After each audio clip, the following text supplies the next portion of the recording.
Good morning সকলোকে। আজি আকৌ বাগানৰ মাজত মৰ্ণিং ৱাক খুব ভাল লাগে। ইয়াৰ দৃশ্যটো চাব পাৰে। এয়া মানে বহুত ধুনীয়া এটা দৃশ্য আৰু মানে বহুত শান্তি পৰিৱেশ, ভাল লাগে।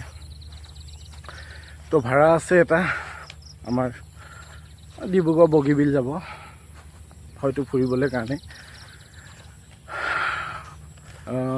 আগবাঢ়ি যাবলৈ কাৰণে কি বস্তু দৰকাৰ বাৰু?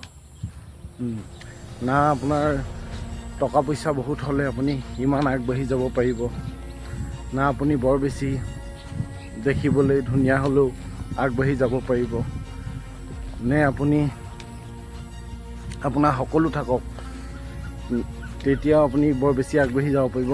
আপুনি তেতিয়াও নোৱাৰে। আপুনি কেতিয়া বহুত বেছি আগবাঢ়ি যাব পাৰিব?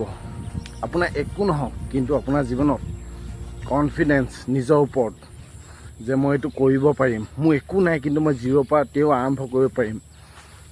তো সেই কনফিডেঞ্চটো বাকী সকলোতকৈ বেছি আপোনাক আগবঢ়াই নিবলৈ কাৰণে বহুত মানে আপোনাৰ লগ দিব। পাছলৈ গৈ কিনে আপুনি চাব টকা পইচা এইবিলাক ইমানো আপোনালোকৰ দৰকাৰ আছে, কিন্তু তাতকৈ বেছি দৰকাৰ আপোনাৰ কনফিডেঞ্চটো যে মই এইটো কৰিব পাৰিম, মোৰ একো নাই তেও মই কৰিব পাৰিম, মই হাৰ নেমানো, তেও মই আগবাঢ়ি কেনে যাম, এইটো মোৰ কনফিডেঞ্চ যে মই পাৰিম। তো আপোনাৰ টকা পইচা সকলোবিলাক নথকাৰ পিছতো আপোনাৰ কনফিডেঞ্চটো ডাঙৰ বস্তু। তো আপুনি কনফিডেণ্ট হ'ব লাগে বহুত বেছি। তো কনফিডেণ্ট হওক, একো নহ'লে আকৌ আৰম্ভ কৰিম বুলি ভাবক, চব শেষ হৈ যাওক তেও মই হাৰ নেমানো, নিজৰ ওপৰত ইমান কনফিডেঞ্চ নাথাকক।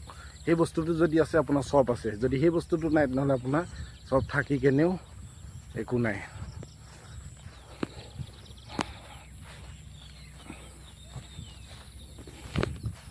শেষ হৈ যোৱাৰ পিছতো জিৰ'ৰ পৰা আৰম্ভ কৰি মই আকৌ কৰি ল'ম বুলি কোৱাটোৱে এজন মতা মানুহৰ বা যিকোনো এজন ছাকচেছফুল মানুহৰ চিন্তাধাৰা।